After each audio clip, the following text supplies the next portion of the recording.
नमस्कार बच्चों, कक्षा 11 की जीव विज्ञान की कक्षा में आप सभी का स्वागत है।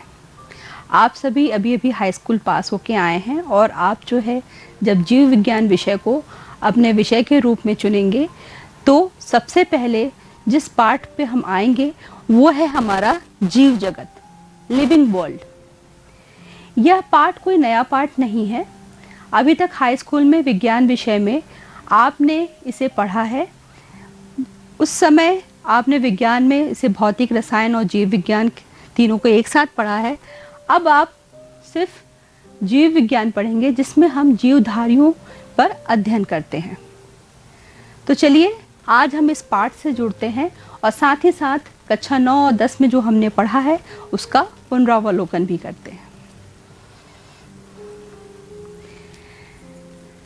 आज इस पाठ में हम जिन मुख्य बिंदुओं पर चर्चा करेंगे उसमें सबसे पहले है जीवों के विशिष्ट लक्षण, जिसमें हम जानेंगे कि किन लक्षणों के आधार पर हम जीवधारियों को निर्जीव वस्तुओं से अलग करते हैं।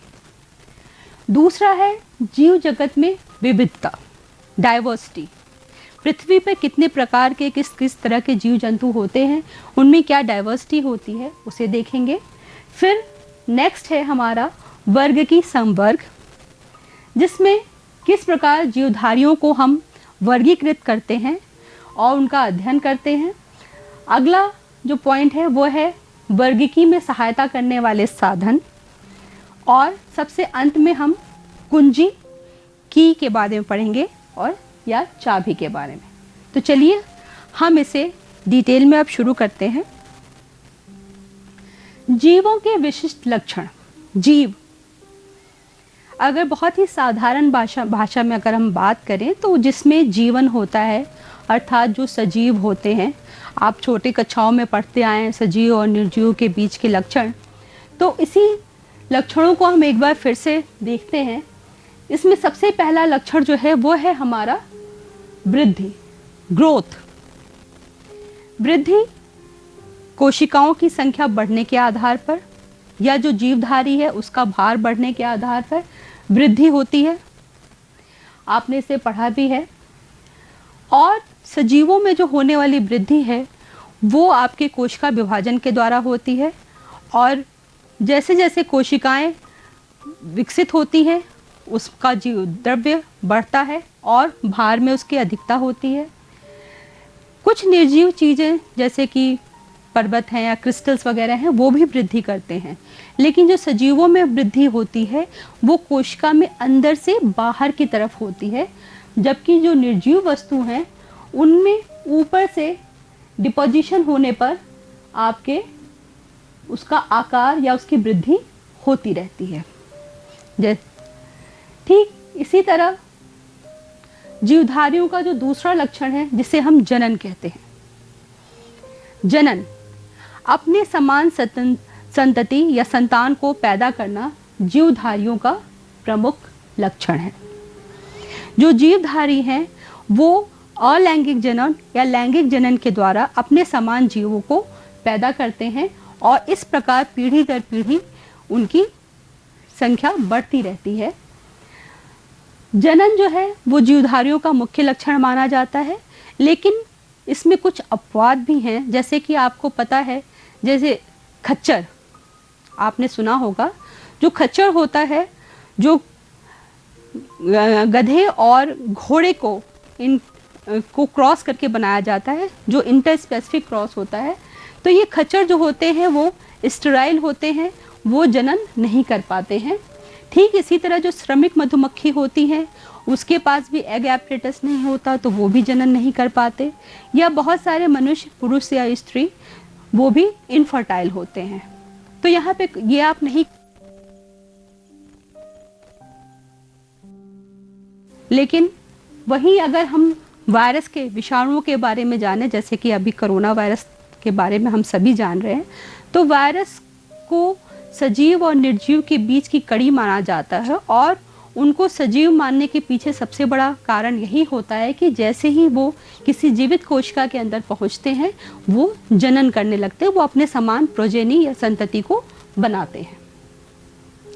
इसके बाद हमारा आता है उपापचय। मेटाबॉलिज्म। आपने कक्षा 10 में जैव प्रक्रम में आपने इन्हें पढ़ा है कि शरीर में बहुत प्रकार की रासायनिक क्रियाएं होती रहती हैं, जिसमें छोटे छोटे छोटे अणु जो होते हैं वो आपस में मिलकर जटिल अणुओं का निर्माण करते हैं, जिसे हम उपचय या एनाबॉलिज्म कहते हैं। और फिर जो बड़े जटिल अणु होते हैं वो टूटकर छोटे छोटे अणु बनाते हैं, जिसे हम अपचय या कैटाबॉलिज्म कहते हैं। तो इस तरह एनाबॉलिज्म और कैटाबॉलिज्म जो है वो दोनों मिलके उपापचय बनाते हैं, और हमारे शरीर में चाहे वो एक कोशिकीय जीव हो या बहुकोशिकीय जीव हो, हर कोशिकाओं में ये मेटाबॉलिक रिएक्शंस होते रहते हैं और एनर्जी बनती रहती है, यूज़ होती है, जटिल अणु बनते हैं, टूटते हैं। जो मेटाबॉलिक रिएक्शंस होते हैं वो आपका जो एक डिफाइनिंग प्रॉपर्टी होती है जितने भी लिविंग ऑर्गेनिज्म होते हैं। हम इसे बाहर लैब में भी कराते हैं, पर वहाँ पे हम इसे बायोलॉजिकल रिएक्शन कहते हैं। जो प्रकाश संश्लेषण होता है वो एनाबॉलिक रिएक्शन मतलब अपचय होता है, जिसमें हम ग्लूकोज का निर्माण करते हैं, और जो श्वसन होता है उसमें हम ग्लूकोज को वापस तोड़ के उससे ऊर्जा ले लेते हैं और कार्बन डाइऑक्साइड मतलब छोटे अणुओं का निर्माण होता है, तो वो कैटाबॉलिक रिएक्शन होता है। ठीक उसी तरह कोशिकीय संरचना ये भी जीवधारियों का प्रमुख लक्षण है। जो जीवधारी होते हैं उनका शरीर जो होता है वो कोशिकाओं से मिलकर बना होता है, और फिर कोशिकाएं आपस में मिलकर ऊतक, और ऊतक से फिर अंग, और अंग से अंगतंत्र, और फिर पूरा शरीर बनता है। तो जो कोश की संरचना होती है वो भी जीवधारियों के विशिष्ट लक्षण में वो आते हैं। फिर आपका आता है पर्यावरण के प्रति संवेदनशीलता, सेंसेशन। ये पूरी तरह से सजीवों का लक्षण है। आपको चाहे कोई भी भौतिक, रासायनिक या किसी भी प्रकार का जैविक उद्दीपन मिलता है तो आप उसके प्रति प्रतिक्रिया करते हैं, संवेदनशीलता दिखाते हैं। जैसे कि अगर आपको ठंड लग रही हो, बाहर तापमान बहुत कम है, तो आप क्या करते हैं, आप कांपने लगते हैं। या अगर आपने कोई गर्म बर्तन छू लिया तो तुरंत अपना हाथ पीछे कर लेते हैं। तो इस प्रकार क्या होता है कि आप जो है संवेदनाएं दिखाते हैं। पौधे भी अगर आप किसी पेड़ को रख दें और जिधर से धूप आ रही हो तो जो पौधे की जो टहनी है वो धूप की तरफ बढ़ने लगती है, या जो जड़ें हैं वो जमीन की तरफ बढ़ती हैं, तना जो है वो ऊपर की तरफ बढ़ता है। तो ये भी आपका संवेदनशीलता है जो पौधे दिखाते हैं। साथ ही साथ जो मनुष्य होते हैं उनमें स्वचेतन की भावना होती है। तो ये जो लक्षण है ये जीवधारियों का विशिष्ट लक्षण होता है। अगर हम पृथ्वी पे जीवों की संख्या की बात करें, पृथ्वी पे बहुत प्रकार के जीव जंतु पाए जाते हैं, और ये जितनी भी जीव होते हैं इनकी अगर हम संख्या और प्रकार को देखें तो इसी को हम विविधता या डाइवर्सिटी कहते हैं। अगर अभी तक हम बात करें तो लगभग 18 लाख से भी अधिक जातियों को हम पृथ्वी पर जान चुके हैं कि इस अलग अलग तरह के जीव जंतु पृथ्वी पर पाए जाते हैं, और अभी भी ये खोज चल रही है और धीरे धीरे इनकी संख्या बढ़ भी रही है। हम उनको उनके आकार प्रकार, उनकी आंतरिक संरचना, उनके आवास या पोषण के आधार पर अगर हम देखते हैं तो उनमें काफ़ी विविधता पाई जाती है। ये एक अनुमान लगाया जाता है कि पृथ्वी पर जो जीव हैं उनकी संख्या 3 करोड़ तक भी जा सकती है, क्योंकि अभी तक हमने बहुत सारे जीवधारियों को खोजा ही नहीं है। अगर पौधों में हम बात करें तो पौधों में सर्वाधिक जो संख्या है वो हमारे ऑर्किड्स और एस्ट्रेसी कुल के पौधों की है। और अगर प्राणियों में बात करें तो जो कीट होते हैं उनकी संख्या सर्वाधिक है। अब इतने सारे जीव जंतु या पेड़ पौधे इस पृथ्वी पर पाए जाते हैं, तो हर एक जीवधारी को अलग अलग पढ़ना जो है वो काफ़ी मुश्किल होता है। तो इसीलिए हम अध्ययन की दृष्टि से या अन्य सुविधाओं के कारण हम उनको लक्षणों के आधार पर अलग अलग संवर्गों या समूहों में विभाजित कर लेते हैं और इन्हीं समूहों को हम टैक्सा कहते हैं, या फिर अगर इसका जो एक वचन है वो है टैक्सॉन कहलाता है। तो इस प्रकार हमें आसानी होती है जीवधारियों के बारे में या उनके समूहों के बारे में जानने में।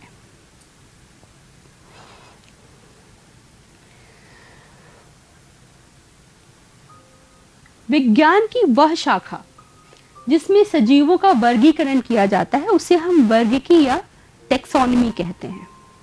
ये टैक्सोनॉमी की बहुत ही जो है वो सरल परिभाषा है। यहाँ पर हम जो कोई भी जीव या जंतु होता है उसे हम पहले पहचानते हैं, उसकी विशेषताओं को देखते हैं, उसकी पहचान या उसकी आइडेंटिफिकेशन करते हैं, उसको क्लासीफाई वर्गीकृत करते हैं, उसका नाम देते हैं और ये सारी चीज़ों को मिलाकर ही हम टैक्सोनॉमी या वर्गीकी कहते हैं। टैक्सोनॉमी इसलिए ज़रूरी है क्योंकि ये हमें एक प्लेटफॉर्म देता है जहाँ पे हम सभी जीवों के बारे में जान सके, सभी के मुख्य मुख्य लक्षणों को जान सके और जो नए जीव खोजे जाएं उनको हम इन समूहों से मिलाकर उसे वर्गीकृत कर सकें। तो इसलिए टैक्सोनॉमी जो है वो हमारे लिए इतना महत्वपूर्ण है और ख़ासकर जो वर्गीकरण विज्ञान है या क्लासिफिकेशन में उसका इस पर इम्पॉर्टेंट है। वर्गीकरण विज्ञान सिस्टमैटिक, जैसे मैंने कहा कि ये वर्गीकी है और वर्गीकरण विज्ञान, ये सिस्टमैटिक शब्द जो है वो लैटिन से आया है और जिसका मतलब होता है जीवों की नियमित व्यवस्था, एक सीक्वेंस या ऑर्डर में लगाना। यहाँ हमने क्लासीफाई तो कर दिया पर उन्हें एक ऑर्डर में लगाना। जैसे कि आप कहीं जाते हैं तो आप खासकर अगर आप किसी बाज़ार में जाइए तो आप देखिए कि आपके जो सामान होते हैं तो सामान एक ऑर्डर में लगे हुए थे ताकि आपको ढूंढने में आसानी रहे। उसी तरह यहाँ पे भी हम जीवों को उनकी पहचान, नाम पद्धति और वर्गीकरण के साथ साथ उनके तुलनात्मक और विकासीय संबंधों का भी अध्ययन करते हैं और उसी के अनुसार उन्हें हम नियमित ऑर्डर में रखते हैं।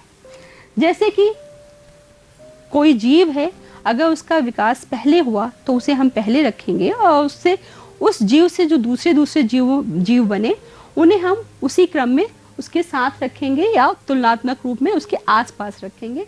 तो इस प्रकार वर्गीकरण विज्ञान जो है वो आपके कंपैरेटिव और इवोल्यूशनरी रिलेशनशिप की भी बात करता है। अगर हम टैक्सोनॉमी के जो आधार होते हैं, जो उसके बेसिक प्रोसेस होते हैं, अगर उसकी बात हम करें तो सबसे पहले जो हमारा आता है विशेषीकरण। विशेषीकरण में हम जीवों की जो मुख्य विशेषता होती है, उसके जो लक्षण होते हैं उसको पहचानते समझते हैं।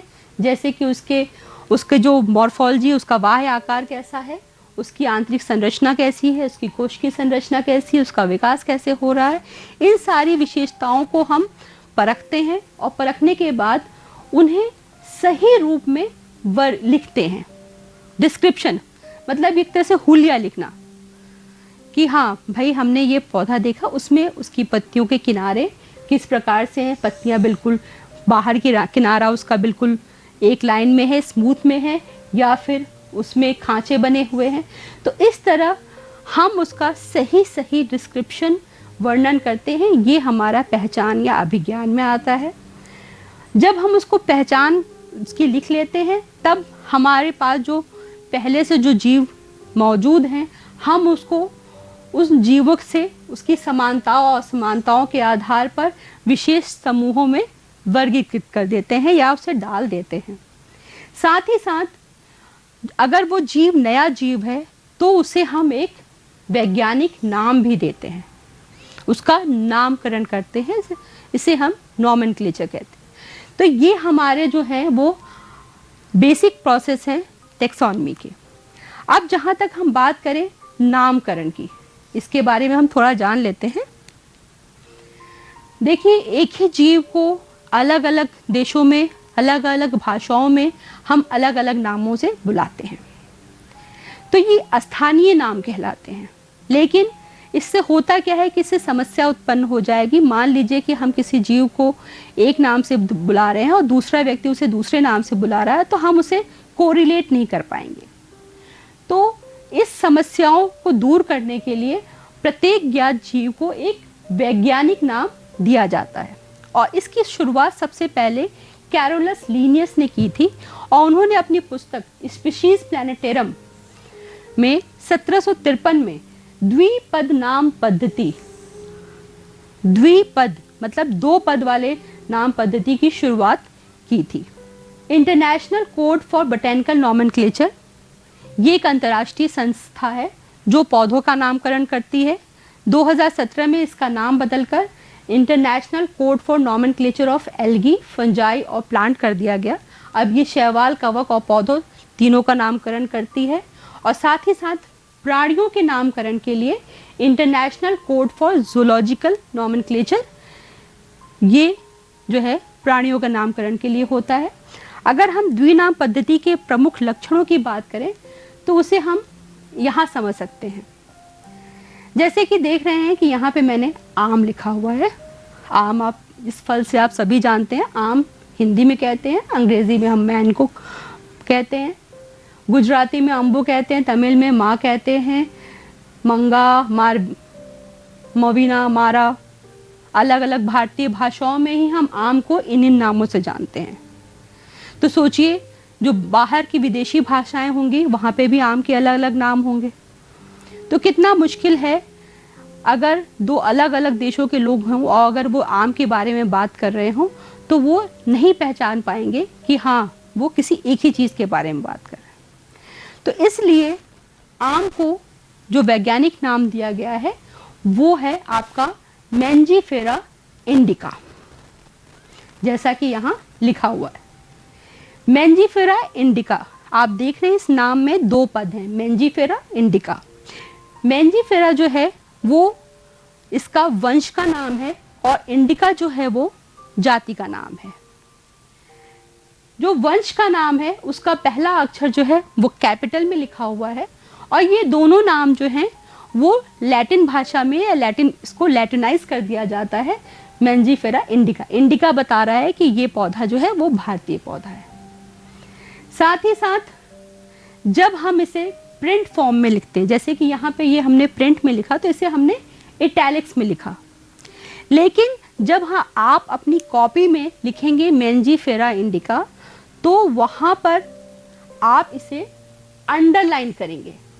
ये बहुत ज़रूरी है, अक्सर बच्चे ये गलती कर देते हैं, आप उसे अंडरलाइन नहीं करते, तो इसको बिल्कुल ध्यान रखिए। अब आप कक्षा 11 में आ गए तो आप जब अपनी कॉपी में लिखेंगे मैंजीफेरा इंडिका तो उसे अंडरलाइन करेंगे, रेखांकित करेंगे। ये जो वैज्ञानिक नाम या जैविक नाम होते हैं इसमें जो मिनिमम 3 अक्षर और अधिकतम जो है वो 13 अक्षर होते हैं और साथ ही साथ इसमें लेखक का नाम भी जोड़ दिया जाता है। लेखक मतलब जिस व्यक्ति ने सबसे पहले उस पौधे को आइडेंटिफाई किया, जैसे यहाँ पे लीनियस ने इसे आइडेंटिफाई किया तो उनके नाम के पहले अक्षर को हमने यहाँ पर जोड़ दिया। ये आपका इटैलिक्स में नहीं है, इसको ध्यान दीजिएगा। तो इस प्रकार इन नियमों के आधार पर हम द्विपद नाम पद्धति के अनुसार किसी भी पौधे या प्राणी का नाम देते हैं। इसी को हम नामकरण या नॉमेनक्लेचर कहते हैं। अब हम त्रिपद नाम पद्धति पर भी काम करते हैं, जिसे अभी आप आगे चलकर देखेंगे। अब हम बात करते हैं वर्ग की संवर्ग की। वर्ग की संवर्ग, टेक्सोनोमिक कैटेगरी। यहाँ बच्चों इसे हम इस तरह समझिए कि आपने जब पढ़ाई शुरू की तो पहले आप प्राइमरी में थे, फिर अपर प्राइमरी में आए, हाई स्कूल में आए, इंटर में आए और फिर आगे जो है आप ग्रेजुएशन में जाएंगे। तो आपने क्या किया, आप स्टेप बाय स्टेप मतलब सोपान बाय सोपान जो है आप आगे बढ़ते हैं, एक से दूसरे पे, दूसरे से तीसरे, तीसरे पे चौथे, पांचवें, छठे, सातवें। ऐसा नहीं होता कि आप नीचे से आपने कूदा और सीधे चौथे या पांचवें नंबर पे आ गए, नहीं, स्टेप बाय स्टेप आप आगे बढ़ते हैं। ठीक इसी तरह क्लासिफिकेशन में भी, वर्गीकरण में भी जो आपके स्टेप्स होते हैं उनमें एक पदानुक्रम, हायरार्की होती है और हर एक स्टेप जो है वो आपका एक वर्ग को प्रदर्शित करता है। और चूंकि ये सारे संवर्ग या जो वर्ग होते हैं वो आपके जो टेक्सोनॉमिक सिस्टम होता है, वर्ग की व्यवस्था होती है, उसके भाग होते हैं, इसीलिए इसे हम वर्ग की समवर्ग कहते हैं, टेक्सोनॉमिक कैटेगरी कहते हैं। तो ये सारे मिलकर आपकी ये हायरार्की बनाते हैं, जहां पे आपका जो संवर्ग होता है, मतलब जैसे ये एक हुआ, 2, 3, 4, 5, 6, 7, ये जो है वो एक एक यूनिट बनाता है। वर्गीकरण में जब हम बात करते हैं तो आज के समय में ऐसे तो वर्गीकरण में 21 संवर्ग हैं, लेकिन जो बाध्यकारी मतलब जो जरूरी संवर्ग हैं, अगर हम उनको देखें तो वो ये 7 संवर्ग हैं। अगर हम किसी प्राणी या किसी भी जीव का वर्णन कर रहे हैं, उसको वर्गीकृत कर रहे हैं, तो उसमें इन 7 का होना बहुत ज़रूरी होता है। इसमें अगर हम नीचे से शुरू करें तो सबसे पहले जाति आती है, फिर वंश, कुल, फैमिली, गण, ऑर्डर, वर्ग, क्लास, संघ या भाग, फाइलम और जगत। ये ठीक कुछ ऐसे ही है जैसे कि आपके घर का एड्रेस, अगर कोई विदेश से आपको चिट्ठी भेज रहा है तो वो सबसे पहले आपके देश के नाम पे छाटा जाएगा, जो बहुत बड़ा है। देश में आने के बाद उसे स्टेट्स, राज्यों के आधार पर छाटा जाएगा। राज्यों में आने के बाद उसे आपके जिलावार, जिले में आने के बाद उसे मोहल्ले या के आधार पर, फिर मोहल्ले में आए तो फिर पोस्टमैन के पास गया, उसने गली या मकान के आधार पे वो छाटते छाटते चाबी जो है, अरे आपकी जो चिट्ठी है वो आपके पास पहुंचाता है। तो यहाँ पर जो सबसे ऊपर जो जगत होता है हमारा, यहाँ पर जीवधारियों की संख्या बहुत ज़्यादा होती है, लेकिन समानताएं उसमें कुछ ही होती हैं। यहाँ जाति में जीवधारियों की संख्या कम हो जाती है, लेकिन उनकी समानताएं जो हैं वो बढ़ जाती हैं। तो इस प्रकार ये हमारा हायरार्की होती है जिसको हम फॉलो करते हैं, वर्ग की संवर्ग। अगर हम इन संवर्गों को अलग अलग देखें तो जैसे कि सबसे पहले मैंने बताया कि जो जाति जो है वो वर्ग की संवर्ग की सबसे छोटी मूलभूत इकाई होती है, और इसमें जो पाए जाने वाले जीव हैं उनके अधिकतर लक्षण जो लक्षण है वो एक जैसे होते हैं। और सबसे खास बात है कि वह अंतः प्रजनन करके संतति को जन्म देते हैं, क्योंकि इनके गुणसूत्र की संख्या एक समान होती है, अतः ये अंतः प्रजनन करके संतति को जन्म देते हैं। जैसे यहाँ पे आप देख रहे हैं, आप सब पहचानते होंगे कि ये है बैगन, इनका जो स्थानीय नाम जो है वो है बैगन, ये आपका आलू है और ये टमाटर। अगर मैं इनकी वैज्ञानिक नाम की बात करूं तो जो बैगन है उसकी जो जाति होती है वो मेलेंजिना होती है, आलू की ट्यूबरोसम होती है और टमाटर की लाइकोपर्सिकम होती है। ये इनकी जाति का नाम है। अब यहाँ पर देखिए, यहाँ पर देख के ही आप पहचान रहे हैं कि ये जातियां अलग अलग है। टमाटर, बैगन बिल्कुल अलग है, आलू अलग है, टमाटर अलग है, लेकिन इन तीनों का जो वंश जिनस है वो आपका सोलेनम है, मतलब वंश जो है वो एक ही है। वंश जो है वो जाति से बड़ा संवर्ग होता है और इसमें अधिकतर जातियां आपस में मिलती जुलती हैं, लेकिन वो अंतः प्रजनन नहीं कर सकती। मिलती जुलती इसलिए है क्योंकि अगर हम देखें, आप देखिए, अगर यहाँ साफ साफ आपको दिखाई दे रहा है कि यहाँ पे जो आपका कैलिक्स है वो लगा हुआ है फूल में, फल के साथ लगा हुआ है। यहाँ भी आप टमाटर में देखिए कैलिक्स लगा हुआ है, मिर्ची में भी आप देखते हैं कैलिक्स लगी होती है, लेकिन वो अलग जिनस है। आलू तो आपका चूंकि तना है तो इसकी बात अलग है, लेकिन आप ऐसे लक्षण हैं जिनको आप ऊपर से देख के पहचान सकते हैं कि इनमें कुछ ना कुछ समानताएं हैं। ठीक है, उसके बाद जो कुल होते हैं उनमें समान गुणों वाले वंशों को हम रखते हैं।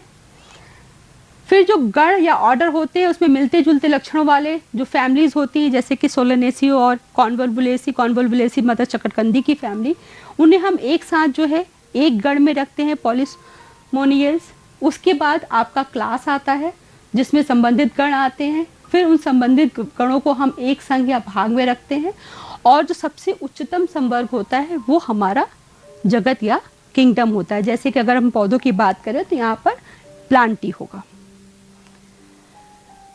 वर्गीकरण करने में जो चीज़ें हमें सहायता पहुंचाती हैं, मतलब जैसे कि वो तकनीक, विधियां, संचित सूचनाएं, नमूने जो हमें जीवों की पहचान करने और उनके वर्गीकरण में सहायक होते हैं, उन्हें हम वर्गीकी सहायता साधन कहते हैं। जैसे कि हार्बेरियम, वनस्पति उद्यान, संग्रहालय, प्राणी उपवन, कुंजी, फ्लोरा मैनुअल और मोनोग्राफ। अगर हम देखें तो यहाँ पे हार्बेरियम और संग्रहालय, हार्बेरियम में हम क्या करते हैं कि पौधों को सुखाकर, उन्हें दबाकर, सुखाकर और उन्हें संरक्षित करके रख लेते हैं। साथ ही साथ उसकी जो भी जानकारियां हैं उन्हें साइड में लिख लेते हैं। ठीक उसी तरह जो संग्रहालय होते हैं, म्यूजियम में भी हम जीवों को सुखाकर, प्रिजर्व, संरक्षित रूप में हम रख लेते हैं ताकि जो नए जीव खोजे जाएं उनसे हम उनको मिलान कर सकें और उनको वर्गीकृत कर सकें। तो यहाँ पे दोनों जगहों पे हम प्रिजर्व फॉर्म को यूज़ करते हैं, संरक्षित रूपों को यूज़ करते हैं। ठीक उसके विपरीत जो वनस्पति उद्यान, यहाँ पर हम पौधों को उगाते हैं और अलग अलग प्रकार के पौधों को उनके जीवित रूप में रखा जाता है ताकि हम उससे वर्गीकरण में सहायता ले सकें। ठीक उसी तरह जो प्राणी उपवन, चिड़ियाघर जो होते हैं, वहाँ पर भी हम खासकर वन्य प्राणियों को रखते हैं जीवित रूप में ताकि हम उनके व्यवहार और उनकी अन्य सूचनाओं के बारे में जान सकें। जीवों को वर्गीकृत करने के लिए हम की या चाबी का उपयोग करते हैं। कुंजी, जैसे कि आप ताला खोलते हैं, उस तरह समानताओं और असमानताओं के आधार पर पौधों और प्राणियों की पहचान करते हैं। यहाँ पे हम दो विपर्ययी लक्षण लेते हैं जिन्हें हम युग्मित या कपलेट कहते हैं और उनको लेते हैं जिसमें से एक किसी जीव के ऊपर हम उसे अप्लाई करते हैं, उसमें से एक पास होता है, एक फेल हो जाता है। तो जो पास हो जाता है फिर हम उसमें आगे बढ़ते हैं। तो इस प्रकार कुंजी में प्रत्येक कथन जो है वो मार्गदर्शन का काम करता है। जैसे कि आपको अगर मैं कोई पौधा दूं तो आप अगर उसमें देखते हैं कि पौधे में आपकी जो पत्ती है उसमें आपका जालिकावत सिरा विन्यास है या आपके समानांतर सिरा विन्यास है, तो ये दो अलग विपर्ययी लक्षण हैं। अगर पत्ती आपकी इससे मिल रही है मतलब ये मान्य हो गया, ये अमान्य हो गया। अगर ये मान्य होता है मतलब ये पौधा द्विबीजपत्री है। साथ ही साथ हम वर्गीकरण साहित्य जो लिटरेचर होता है उसका उपयोग करते हैं। जैसे कि फ्लोरा, किसी क्षेत्र में जो पौधों और उनके वास स्थानों की जानकारी होती है, या फिर जो मैनुअल्स होते हैं जिसमें उस क्षेत्र में पाए जाने वाली जातियों को पहचानने के लिए सारे डिस्क्रिप्शन लिखे होते हैं, हम उसकी सहायता लेते हैं। या फिर मोनोग्राफ, जो किसी एक ही जाति या वंश के में जितनी भी जातियां पूरे विश्व भर में पाई जा रही हैं उनके बारे में सारी जानकारी होती है, पूरे टेक्सॉन की जानकारी होती है, उसे हम मोनोग्राफ कहते हैं। या फिर सूची पत्र या कैटलॉग या रिसर्च पेपर की भी हम सहायता लेते हैं वर्गीकरण को करने में। तो इस प्रकार हम जो है किस जीवों को वर्गीकृत करते हैं और एक नियोजित ढंग से वर्गीकृत करते हैं। बच्चों, अब आपके लिए अभ्यास के लिए कुछ प्रश्न हैं। जैसे कि जीवों को वर्गीकृत हम क्यों करते हैं, ये आपको देखना है। द्विपद नाम पद्धति से आप क्या समझते हैं और उसके जो नियम आपको बताए उन्हें लिख के बताइएगा। और वर्गीकी संवर्ग का सही पदानुक्रम, किस क्रम में हम संवर्गों को लगाते हैं, ये आप लिखिएगा। साथ ही साथ अगर आपके पास अभी बुक्स नहीं है तो आप दीक्षा पोर्टल पे भी जा सकते हैं और वहाँ पर आप ऐप डाउनलोड करके उसमें पुस्तक को देख सकते हैं। साथ ही साथ ये वीडियो जो है वो आपको यूट्यूब चैनल पे भी मिल जाएगा। तो अगर आपको कोई जानकारी चाहिए या आपसे कुछ छूट जाता है तो आप यूट्यूब चैनल पे जाकर आप उत्तर प्रदेश माध्यमिक शिक्षा परिषद की यूट्यूब चैनल पे जाकर आप उसे सब्सक्राइब करके वीडियोज़ को देख सकते हैं। आगे हम फिर बात करेंगे, तब तक के लिए धन्यवाद।